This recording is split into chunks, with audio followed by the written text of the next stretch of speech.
Welcome, everybody, to this edition of Attention Talk Video. I'm your host, ADHD and Attention Coach, Jeff Copper. I'm here today to continue talking about some insights and stuff that I've learned in building my new ADHD intervention called Cognitive Ergonomics from the Inside Out, which basically takes Dr. Russell Barkley's definition of executive functions as a definitive definition of what they are. I use Attention Scope, which is a tool that I've developed to be able to make objective observations about Dr. Barkley's model so that we can use a Six Sigma approach to problem solve like an engineer would, really take all the emotions out and kind of manage things on a real black and white basis.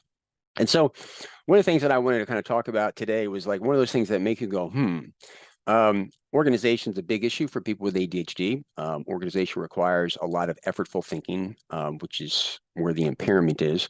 Don't want to spend a lot of time on that now, but have you noticed that there are professional organizers out there to help us? There's systems engineers for companies and professional organizers that are there to help you get organized in your physical world. Interesting, huh? How come there's not any digital organizers? I've been asking professional organizers for 5 or 6 years. Every time I bring it up, they change the subject. Why is that? There's lots of tools. There's lots of apps. There's lots of stuff that's out there.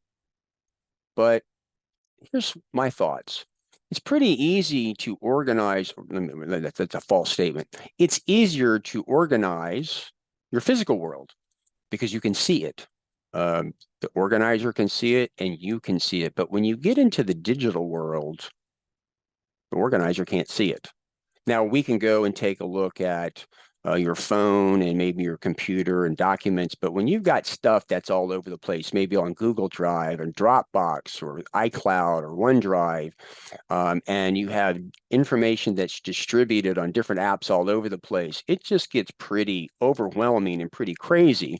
It makes it difficult. So it's interesting to me because when you are out there in the world of organization, everybody's tossing stuff at you.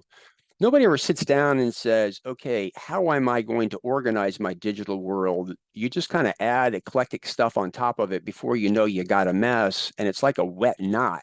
Very difficult to get undone. So what do you do about this? That's a great question.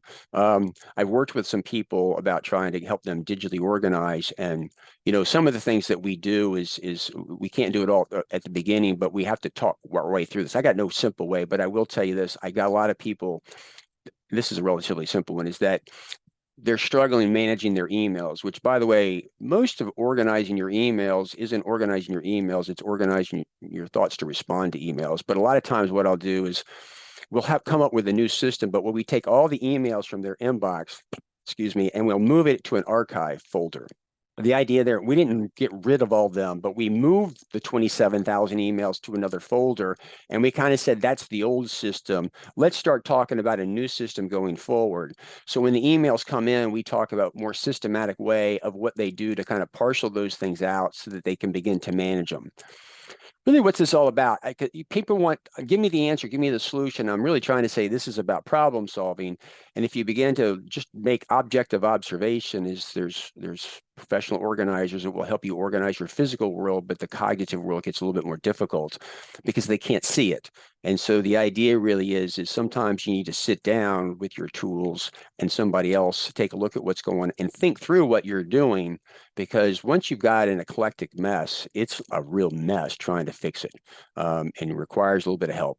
Or sometimes what you do is you just take what you have and you move it to the side and you start a new system from that point in time forward and move everything into it to start clean. Again, this might be a little bit overwhelming, but the point of this is I'm using my cognitive ergonomics from the Inside Out program to make objective observations so that we can take a look at this stuff and begin to have a better understanding of what the challenges is and why some things work and some why they don't. With that, if you're new to our channel, please tune in. I'd like to try to help people understand the what and the why that's invisible behind ADHD. If you're an existing subscriber, thoughts on this? Does it make sense? With that, we hope you've enjoyed this edition of Attention Talk Video. Take care.